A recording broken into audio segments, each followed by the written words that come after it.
एक लड़की थी, उत्तर प्रदेश के बरेली की रहने वाली है।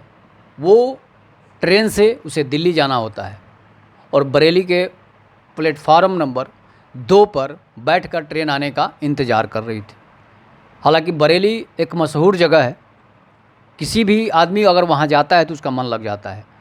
तो लड़की जो सोनी कुमारी है, वो बरेली से दिल्ली के लिए ट्रेन पकड़ने वाली थी। तब तक कुछ देर वो प्लेटफार्म नंबर 2 पर बैठकर इंतज़ार कर रही थी ट्रेन आने का। उसके बाद एक लड़का आता है जिसका नाम जो है रोशन होता है। तो रोशन जो है उस लड़की को देखता है तो उसे लगता है ये कोई अपनी जान पहचान वाली है और वो सोनी के पास पहुंच जाता है। उसके बाद क्या होता है कि सोनी प्लेटफार्म नंबर 2 पर बैठकर ट्रेन आने का इंतज़ार कर रही थी। उसे दिल्ली जाना होता है किसी काम के सिलसिले में। उसकी एक सहेली थी, राधिका उसका नाम था। उसने उसे काम करने के लिए दिल्ली बुलाया था और वो लड़की सोनी जो है बरेली के प्लेटफार्म नंबर 2 पर बैठकर ट्रेन आने का इंतज़ार कर रही थी। लड़का जब रोशन वहाँ पहुँचता है तो उसकी नज़र जो है सोनी पर पड़ती है। सोनी काफ़ी सुंदर थी, देखने में बहुत सुंदर थी।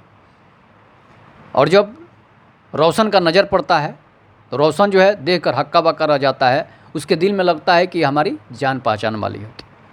उसके बाद होता क्या है कि ट्रेन बरेली स्टेशन पहुंचती है। बरेली स्टेशन पहुंचती है,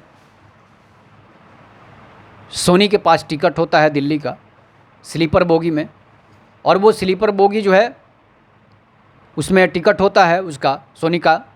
उसके बाद होता क्या है कि रोशन भी टिकट लिए हुए था, लेकिन उसकी दूसरी बोगी में टिकट थी।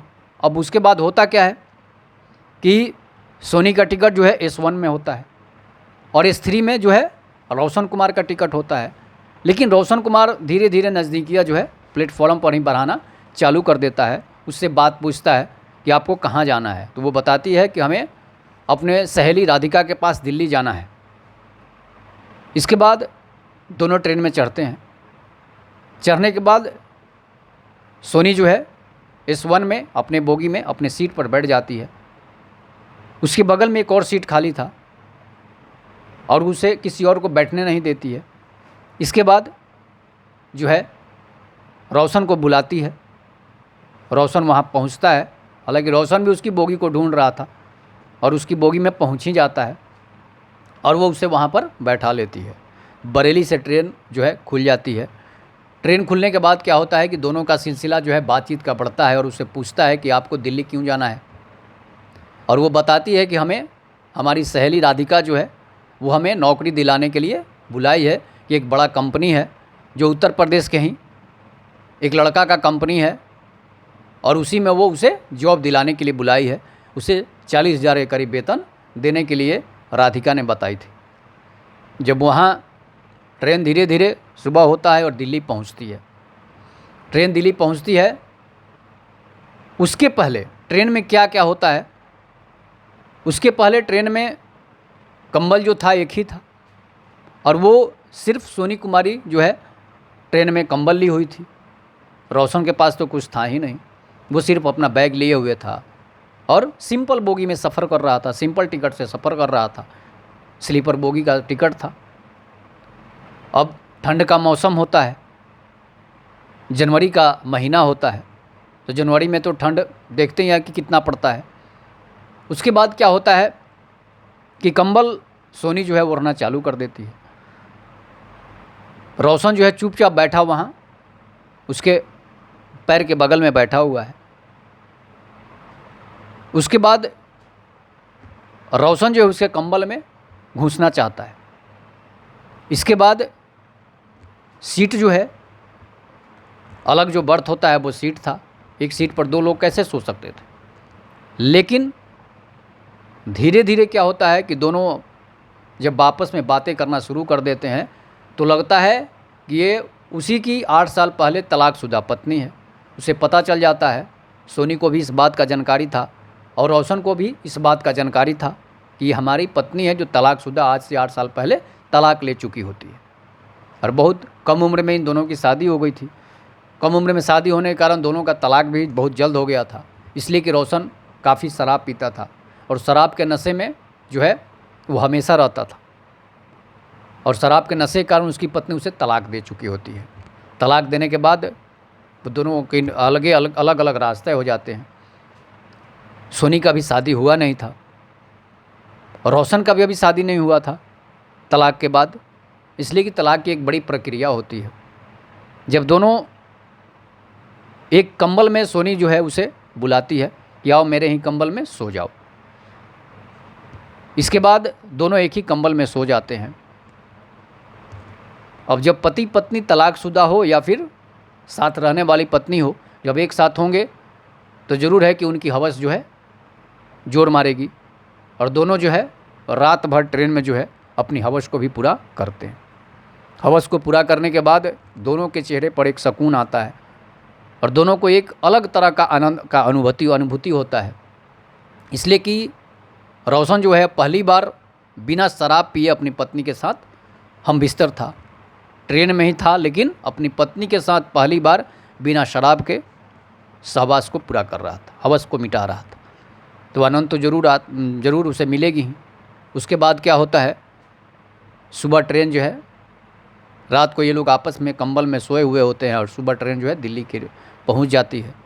दोनों सुबह उठकर ट्रेन में ही अपना साफ़ सफाई करते हैं, चेहरे धोते हैं, उसके बाद दोनों अलग अलग जगहों पर चले जाते हैं। इसके बाद जो है अगले दिन सोनी की दोस्त राधिका जो है उसे बुलाती है कॉल करके कि तुम आओ और तुम्हारी जॉब जो है आज लगने वाली है। इसके बाद एक टेली मार्केटिंग की बहुत बड़ी कंपनी थी। टेली मार्केटिंग की कंपनी में जो है राधिका जो है सोनी को बुलाती है। जब सोनी वहाँ पहुँचती है तो उसका इंटरव्यू होना होता है। इंटरव्यू के लिए वो बैठी हुई अपने बारी का इंतज़ार कर रही थी। बहुत सारी लड़कियां भी वहाँ पर बैठी हुई होती है। इसके बाद सोनी जब इंटर करती है इंटरव्यू देने के लिए तो देखती है कि एमडी की कुर्सी पर रोशन बैठा होता है। नज़र जब उसकी पड़ती है तो शर्म से चेहरा जो है उसका झुक जाता है, और उसे अब तक शराबी समझ रही थी, पियक्कड़ समझ रही थी, लेकिन उसे ये पता नहीं था कि उसका रोशन जो है किसी कंपनी का, टेली मार्केटिंग कंपनी का बहुत बड़ा एमडी बन चुका है।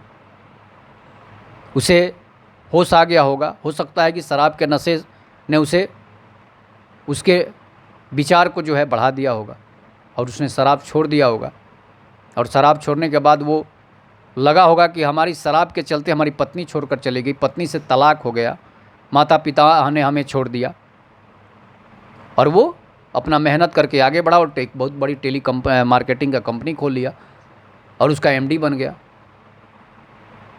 अब जब उस पर नज़र पड़ती है सोनी को उस पर नज़र पड़ती है तो दोनों भौचक्के रह जाते हैं। राधिका भी समझ नहीं पाती है कि आखिर ये क्या हो रहा है। तो राधिका बताती है कि रोशन जी, यही लड़की थी जिसको मैंने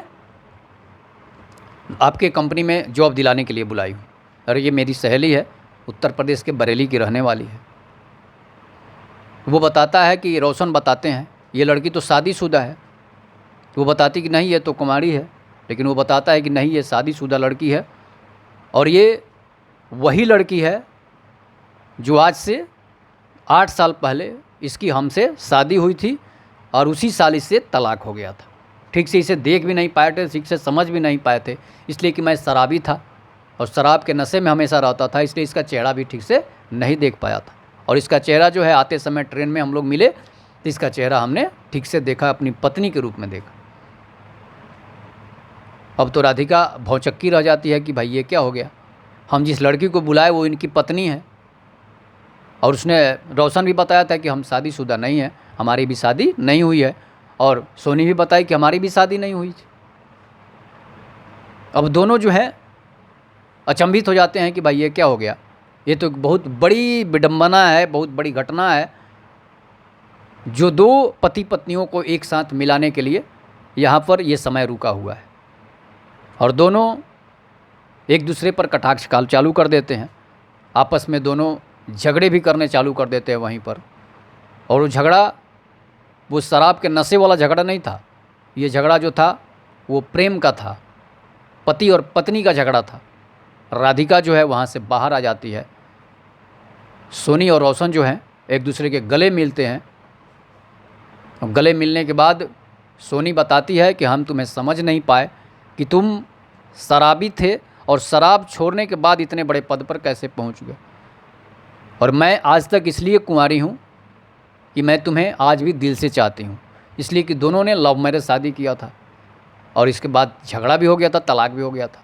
अब सोनी को पता नहीं था कि ये शराबी है, लेकिन समय को होने को कुछ और मंजूर होता है और प्यार अंधा होता है। इसलिए फिर से दोनों एक हो गए और उस कंपनी के एमडी अब रोशन नहीं रहा, उसकी पत्नी सोनी बन गई। इस कहानी आपको, ये क्राइम स्टोरी आपको कैसी लगी, इस पर आप अपनी प्रतिक्रिया जरूर दीजिएगा। तब तक के नमस्कार, जय हिंद, जय भारत, जय श्री राम।